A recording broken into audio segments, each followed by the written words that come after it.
Morning, guys. Today we're going to take a look at page 18 of the Unit 8 Classwork packet, and the shape we're going to consider is a kite.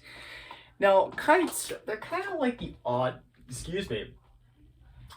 man out. And let me show you what I mean, right? So, unlike most of the other shapes where we talk about two pair of opposite congruent sides, kites have two pair of what are called consecutive congruent sides. Because instead of being across from each other, they're right next to each other. Similarly, kites have diagonals that are perpendicular. I know it doesn't really look like it right now, all right, but each one of these angles right here is 90 degrees. Kites also have one pair of opposite congruent angles. Only one, not two, like in parallelograms, all right? So, all this information about a kite, it makes it sometimes relatively easy to solve problems involving angles, but at the same time, because I have perpendicular diagonals, sad to say for many of you, the Pythagorean theorem will be coming back in order to find some side lengths, okay? With that being said, let's take a look together at a few examples that are non-algebraic, just to start us off relatively easily, all right? And we're gonna start off with example number 1. All right, so example 1 is pretty simple if you remember one important thing about quadrilaterals in general, which we'll talk about in a moment. So that's 85 and that's 43. Okay, first of all, kites. Okay, so I know that they have one pair of opposite congruent angles. So I know these are going to be the same. Do I know what they are?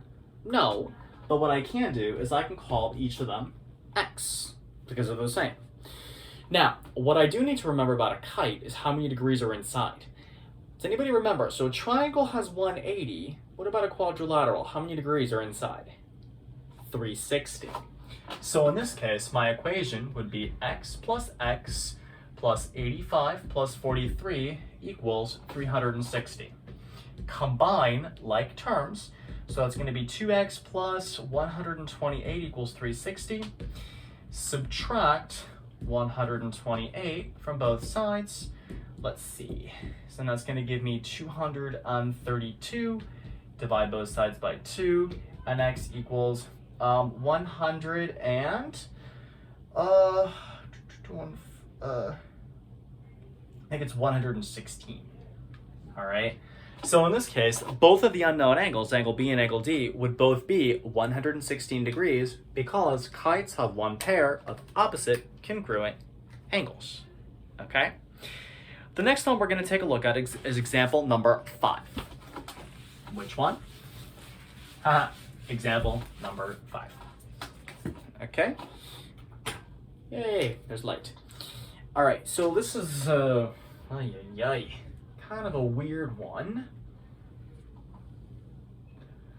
All right, so what do they actually do? They give me two diagonals. All right, I know each of these is 90 degrees, so I'm going to draw that in. They tell me that this right here is 52. All right.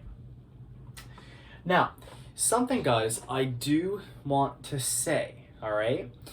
And they tell me this is 65? Yeah. All right.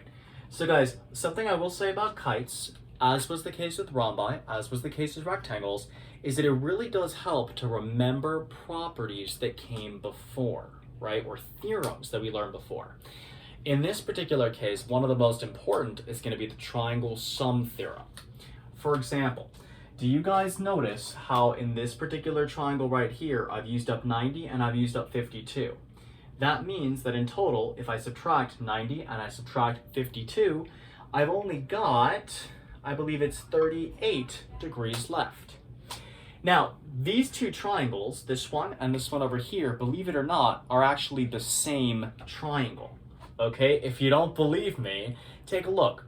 I can actually prove this, all right? Because it's a kite, these sides happen to be the same.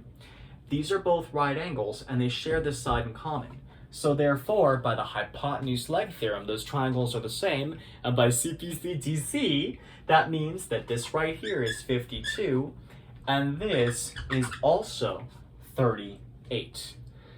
Okay, so I'm being a little extra. You don't actually need to be able to justify it in terms of HL and CPCTC, but it does help to know that these two triangles are the same and these two triangles are the same, because that's going to be very, very helpful in solving these problems, okay?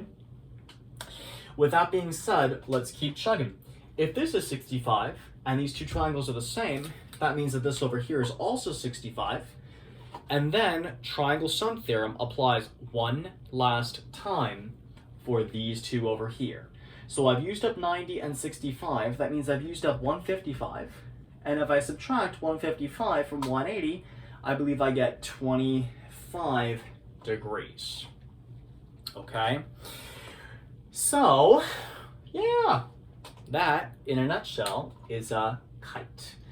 All right, now of course, if you wanted to like actually check to see if this worked, a pretty easy way would be to take this angle, this angle, this angle, and this angle, and see if they all add up to give me 360 degrees like they should.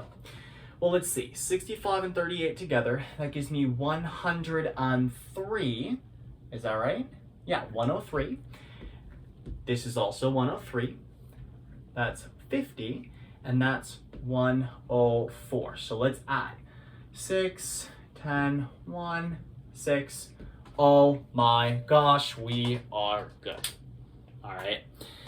The last non-algebraic example we're going to look at with kites is going to be, let me think. The last one we're going to take a look at with kites is going to be example number 9, because you want to see how we may have to use the Pythagorean theorem. All right. Okay, so they give us like this weird upside down kite. That's okay. We've dealt with far worse in the past, right? Remember triangle centers? Oh my god. And again, I apologize if my diagrams are horrible. I know that. You don't need to tell me that. I mean, you could always just downvote my video, but you know, whatever.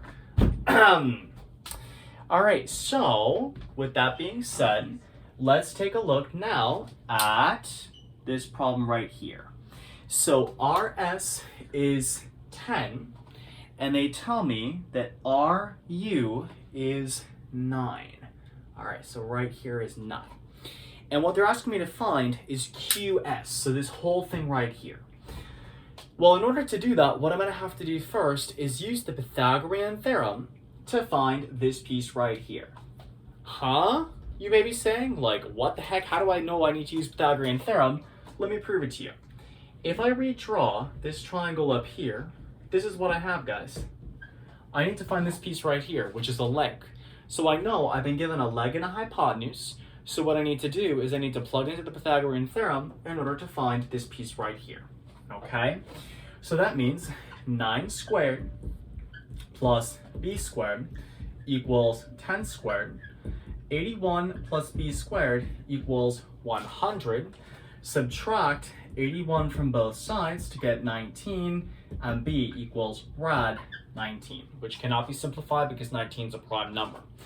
Okay, so this is rad 19, and I said that these two triangles are the same, right? So that means this is also rad 19. How many rad 19s are there to make QS? There are 2 of them, and let me show how I got that. To get QS, I would have to add rad 19 to rad 19. Rad 19 plus rad 19, I have one of them, I have another one. How many do I have in total? I have 2. When I add radicals that have the same radicand or the same number underneath, I just add their coefficients and keep the radicand the same, all right? In the next video, we'll take a look at a few algebraic examples of how to work with kites that I think you'll find much easier than what we just did.